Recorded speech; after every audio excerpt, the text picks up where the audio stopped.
Okay, we have a really good question today. Somebody's asked a question, and it makes a big difference to be able to understand the answer to this. Look, it's very, very, very common. This is the question is, Simon, I realize emotional preparation is the most important in acting, which is true. And the comment says, but I don't feel anything after I prepare. Now look, this is common. This happens almost all the time. It only when you start, see, look, a lot of times with emotional preparation, teachers will teach this, and this is the top tier of acting teachers for decades. Decades, the top. People will teach that emotional preparation is only to get a little tiny spark of spontaneity to be able to go and put into your work. Now, I don't believe that. I believe it's much more than that. And there's much evidence of that. And this is why I've studied so hard. Well over 20,000 exercises. Almost double. Something like that. A huge amount of exercises. Now look, the thing about this is, first of all, realize this is part of the common processes of learning emotional preparation. You're going to go and try to emotionally activate your own emotions. Not somebody else activating, not being upset because of a different situation outside, not somebody else doing this to you, but it's self. Yourself is actually working to be able to activate your emotion. Now, there's a big clue in this question. Hi, now listen, could you please just help me out? I need really good acting questions so I can help you out. So if you can write down in the comment section, each comment a separate question, write down an acting question. This would really help to be able to have people learn acting. The person says, I'll keep names out, but maybe later I'll have to think about that. But we'll just say it's because I don't want to, anyway. So, but the thing is, but I don't feel anything after I prepare. Now look, feeling is different than an emotion. This is common. What people will do is they'll try and get some spontaneous spark to be able to do that. And they'll get spontaneity, but they won't get emotion. So when you're emotionally preparing, it's not about trying, well, it can be useful to be able to get a spark of spontaneity for your work. That's true. It can make you more alive, it can open you up, it can add vulnerability, it can do all kinds of things to be able to make sure that you're more receptible. But the point, when we're dealing with emotional preparation at the highest levels, is to be able to activate your own emotion. That is, to actually be able to get your emotional life flowing by your own skill level. This is why it is the punchline. It is the top thing to be able to do as an actor. And I'll tell you, most of the actors on today, on TV, in the movies, everything, anywhere where you see acting, they don't know how to do this process. Or they do a version of the process and it's less. It's just a matter of them just getting a little bit of spontaneity. So you have to ask yourself, now this is what happened. I got this question asked of me in the comments, and I started realizing I have to work harder. I have to work harder because there's some stuff that I haven't done yet. I've started to work on. I've got parts of the pieces together, and then I started to come up, and I came up with all sorts of pretty partial list. I'm only half done this. I have a partial list of over 900 emotions. Emotions in acting. Now,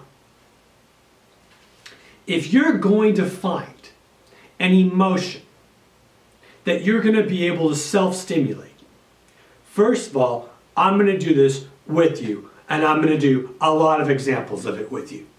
So that's great. I'm going to show you exactly how to do it. I'm going to absolutely be very clear on the process, and we're going to have this so that it's live, and we can get real live questions and answers. And it's going to be at least 2 times a week. So check the schedule. We're going to have acting classes, and we're going to be able to work and make sure that people can do this. I have watched this over and over and over and over. And I have waited for so long to be an absolute regular teacher in certain locations, and then it just turns out that it's just all nonsense with politics. I'm not interested in the politics.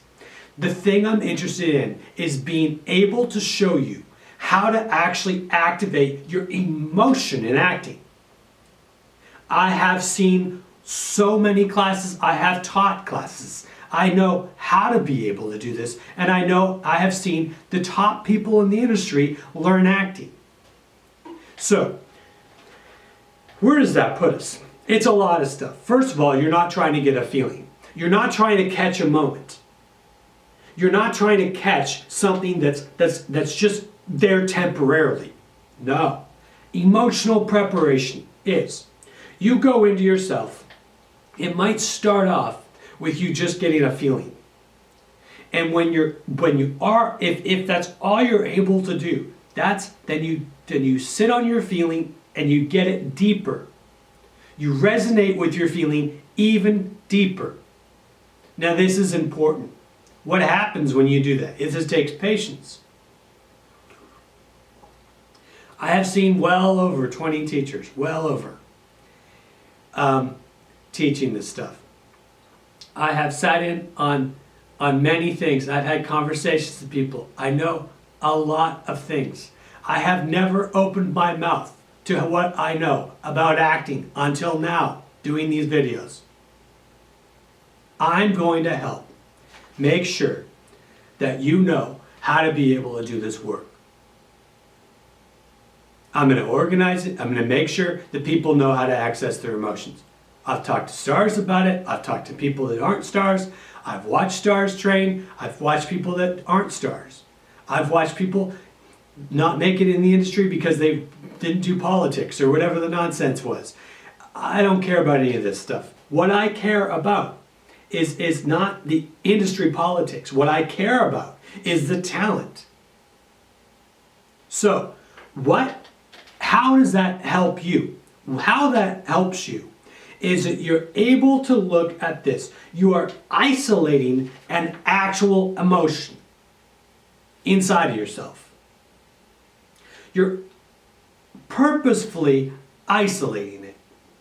Now, you purposefully isolate emotion to activate the emotion so that there's something alive going on in you more than there was before you started the process. Then it would be considered a success. You've got some more awareness, you've got some more liveliness, and what we're aiming for, which doesn't always happen, but what we're aiming for is we're aiming for that emotional ballpark that we're going to go for. So let's say, for a very short example, and I'm not going to go into it myself, or try not to really, but let's look at, I'm just picking one randomly. I see the word crushed. Now, I'm going to go through examples on that, even deeper. But for this particular moment, we can look and use that word crushed. And we look in our own lives. Have there been moments where we've been crushed? What kind of crushed? Are we talking about being crushed because of a like or desire to be with somebody, or to have a relationship in the future, or to be open to be able to have a relationship with whomever? Or are we talking about the type of being crushed where we're humiliated? Or are we talking about the kind of crushed that we're left desolate? So we're feeling crushed. We're left in a desolate, crushed situation. Where we're left in an inept way or some kind of element like that. Now, here's the answer. And this is the reason why it's important that we do the live stuff. Because here's the thing. We've got to work at being able to, one, identify the emotion. And two, we want to be able to know what it is, right? We want to know the dictionary definition. And then we want to be able to know what it is for ourselves. So, hi. Now listen, could you please just help me out? I need really, really good acting questions so I can help you out. How do you get to a point, right? The question is, when I don't feel anything after I prepare, then you haven't fully prepared. You might have gone through a process that might have helped you relax in your acting. You might have helped yourself to be able to be more spontaneous. You might have helped yourself to be more aware. And those are all processes that are good, and that's part of emotional preparation sometimes. But what I think that you're asking about in this is how to be able to actually mine the emotion. So, we go in to this thing called crushed. We find in ourselves what it actually are you willing to? Are you capable of? Do you have the memory? Have you done the research to know what it's like to be crushed? Do you know what that kind of crush that you're looking for? Is it something that left you desolate? Is it something that left you hurt? Can you go into that hurt? Can you go into the crushedness? Now, when you can answer to yourself that you can go into that element of being crushed and that emotion starts to come out of you, you might feel a little bit bittersweet. Something might stick in you where you kind of feel like a little bit of a disgusting feeling, because the reality of it is that you've just started to tap into an emotion, not a feeling. You're tapping into an emotional life. And now, whenever you go into that emotion, you're going to be in a situation where you go to the door and you knock on the door and you hit something inside of yourself that's crushed. Now, the person could see it, the person could not see it. That just depends on the exercise.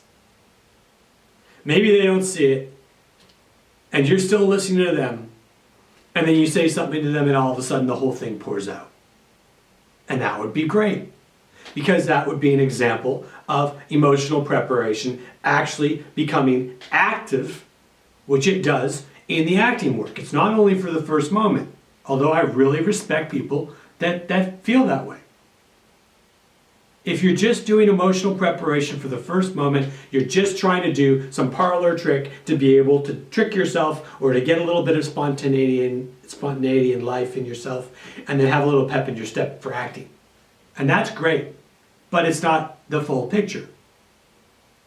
So let's understand this and really go through. Let me check my notes to make sure, because I didn't check any notes when I answered that. I am dedicating this entire, so if you would boop the like button, that would be appreciated, because it does something. I don't know what it does, but it does something, and I'm sure I do appreciate it. It's nice to see. I'm dedicating this entire channel to one of two things. I'm dedicating to emotional preparation, and acting. Which is fantastic, because look, this is the actual nuts and bolts of acting, is emotional preparation. I mean, you could sit, and I will show you examples, and I'm working to be able to organize all this and put it out there in a way where it's snippets of things that are actually being able to to work. And please make comments, ask more questions, be specific, just like this is a great question. How do I fix this? Well, you fix the emotional preparation by isolating the actual element that you're working to be able to do. And when you get into your acting work, you let all that go. So you're totally relaxed, seeing what's going to actually happen in the moment, but you've activated an inner life or an inner emotional life because you've developed the skill and the craft of emotional preparation. Now, emotional preparation used to be called inner life. That's what a lot of the old actors on Broadway used to get furious with people who used to be able to do this. Because sometimes they'd be big stars and they would never be able to activate their emotion this way. And a lot of times it was because they had blocks themselves that they hadn't worked through. That's to be honest. And the thing is that's normal. And you can work through those. This is an element that you can actually be able to do. So next thing is, I did this already. So you are trying to get a feeling or an emotion. You want to make sure that you're isolating something that's an emotion. Now look, you might do this work and you might only come up with a genuine ability to be able to be more spontaneous. And that may happen for some time, working with emotional preparation. Look, I have seen well over 20,000 exercises. Most people train 12 hours a week, at best, and a lot of times their entire beginning, middle, and end have less than 100 classes, maybe 120 classes. So they've practiced in classrooms at most, and these are the not the people that quit. These are the people that actually, this is the 5% of the people that actually go into the classrooms. Now I've seen tens of thousands of people train acting. So it's just incredible the amount of stuff. So that the ability to be able to deal with this is fantastic. You're going to be able to do this. It's just a matter of being able to sit and be able to do that isolation. So what we're doing is check to see the schedule for the live feeds and make sure that for the live internet, questions and answers, all that. AMA, I think they called them, Ask Me Anything sessions. And we are going to go through exactly how to be able to get people to be able to find emotion in acting. And I want to cut through all of this stuff so that it actually is very, very clear and you can work on any material with it. It works completely to be able to work on it, and then you can go and work on it and get it done. So let me know how that answers the question. To be quite honest, there is many different good ways to answer this question. I had to think for a minute, how do I answer this where I think that I'm actually answering the intent? And the biggest thing is making sure that the emotion is the primary aspect of the work. And then when the emotion is the primary aspect of the work, you put your attention and focus on exploring it. And we're going to do examples. We're going to do a lot of examples. And we're going to be able to do this together. So thanks. Like the video if you would, or bloop the like button. And thanks a lot.